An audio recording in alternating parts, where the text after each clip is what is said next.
Toronto Real Estate Board just saw its best July in 4 years. But these numbers actually telling the story of what we are seeing on the ground level in Toronto real estate. In today's video, we're going to break down what those numbers look like, how the sales have increased year over year, and kind of what they look like compared to the last 10 years, and some of the other key metrics that I'm finding on the ground level that are really holding true as we've navigated an interesting 2025 so far. I'm Michael Ouzas. I'm a realtor here in the city of Toronto. If you ever want to discuss your plans for Toronto real estate, we're now booking fall strategy sessions to really set you up for what's to come here in the fall market. You can click on that first link down below or scan the QR code to book in a time that works best for you. We're going to dive right into the G.T.A market stats. And one of the things that's so important to note as we are moving forward here into all these markets in the fall market is that the G.T.A and Toronto perform very differently. We're going to compare both of them as we go here through the numbers. Now, when we talk about G.T.A, this is a very wide spectrum. In fact, you're pretty much a 2-hour radius all around the city of Toronto. Months of inventory at 5 months of inventory, which is a number we've kind of been hovering around as we've gone here through the year. Average price at $1,050,000. So this is actually down about 5.5% from where it was last year. If we look at the active listings, up 26% from last year. We've now crossed that 30,000 listings mark for July, almost double what we saw in 2023 and 2022. Total number of sales. This is where all the headlines have been talking about how we've seen one of the best Julys we have seen since 2021, up 11% from last year. And here's something that's really important to note is that in 2022, when we saw that massive run up in pricing, interest rates went up 1% on the July announcement in 2022 as they were already increasing from March of 2022. And what that did was put a big halt on the market and prices really came down from that point. So you can see here in July 2022, average price $1,073,000. In February of 2022, that number was around 1.3 million. So we saw prices drop quite quickly as rates started climbing and the number of sales also dropped quite a bit. We take a look at Toronto proper, and this is where we are seeing Toronto stay pretty resilient as we have in all the past markets. And essentially average price down about 4%, but still holding in pretty strong around that 1,045,000 mark. Months of inventory again at 5 months, and active listings up 16%. Definitely leading the way is the condos, and we'll get to that very shortly. Now, if we look at total sales, up 11% year over year from basically 1987 to 2200, and that's up quite a bit from the last few years in July. July historically in the Toronto real estate market is pretty slow, and the reason being is obviously schools are out, people are traveling more. If you are walking in the city of Toronto, one thing you will most definitely notice is how it's pretty quiet out there. Not a ton of things are going on in Toronto downtown other than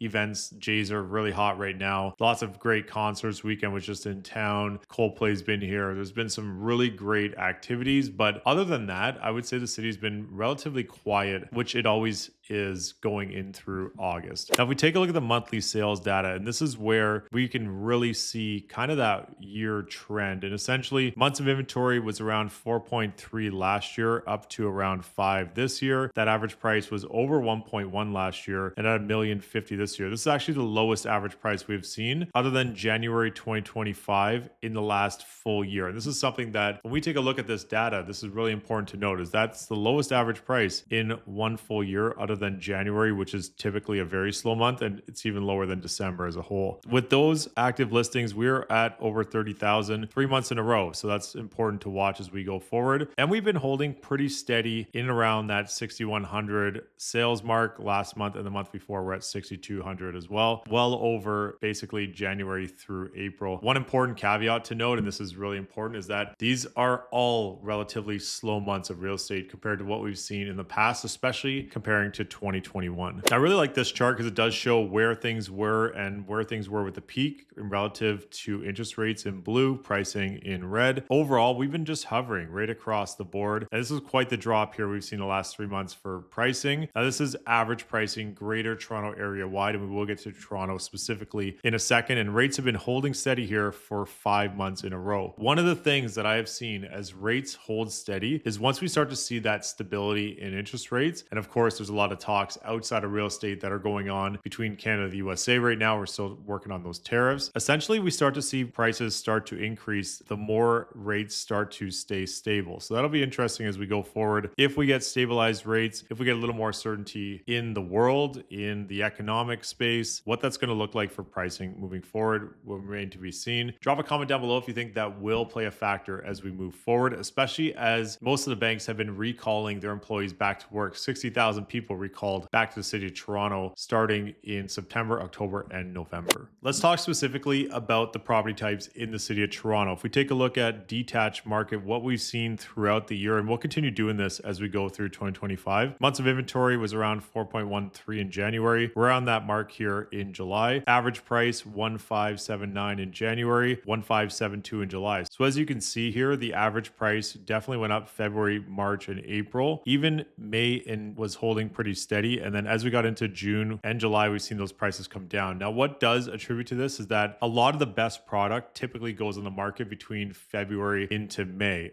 And then into June, July, we start to see some still pretty good product, but then overall, a lot of the best stuff has already been on the market and already sold overall. Now, that's not always the case. There's still great property on the market today, but we do generally see those properties transact in the full spring market. Now, also important to note is we start to see things start to pull off the market, and that's what we've seen here. About 300 less detached listings active on the market here in July, and same story here for August. Now, if we look at semi-detached, and these are still remaining hot commodity from a months of inventory standpoint, basically 1 in every 2 properties is selling, but those average prices also down from where they were in that spring market as well, at 124 average price for a semi, which is the second slowest month that we've seen since January. Now, if we look at townhouses, and these are also come down quite a bit since the spring market, townhouses are also a little bit subjective because you may get the bigger, better properties in the spring, and then maybe some smaller ones selling as we move forward as well with lower price points. And what those could equate to is lower pricing on average for townhouses. They do factor row houses in these numbers. Now, 3.42 months of inventory is pretty on par with where things have been at, hovering around that 3 months of inventory, and 78 out of 267 sales. Now, condos, this has been the big talk of the year. 6,464 active listings through July. That is down a little bit from May and June. A lot of these do terminate as we get into July 31st, typically. Then they might relist in August. We actually didn't see a ton of relistings in August, but this is one of the things that stood out to me the most, is that we saw the most amount of sales for condos in the city of Toronto that we have seen all year so far in the month of July. So that means that properties are starting to get absorbed more and more, and we have seen those prices come down quite a bit. So now we're at 684, the lowest average price we have seen in the city of Toronto for condos in 2025 so far. The last 2 sections on condos, Toronto CO1. So CO1 is the downtown core, south of Bloor, west of Yonge, east of basically Dufferin, and down to the water. 1,553 active listings, 240 sales. Again, this is the highest amount of sales we have seen, just barely surpassing June and May. And months of inventory at 6.5. This is also the lowest we've seen for condos in Toronto CO1. If we take a look at CO8, pretty similar story. We are seeing 129 sales, which is actually the exact same number as June, 988 of them on the market. So 1 in 7.65 have been selling. If we look back to February, that was the lowest month. We're just a bit above that for months of inventory. Still very much in a buyer's market as a whole, but starting to see a little bit more transactions on that front. Those are all the numbers. I'd love to hear your thoughts in the comments down below on, is this what you kind of expected for July? Do you think this is going to equate to more sales as we head through August, which is generally a pretty slow month in Toronto real estate? And what exactly do you think is going to happen in the fall market starting in September? I'm Michael Ouzas. Thanks for watching.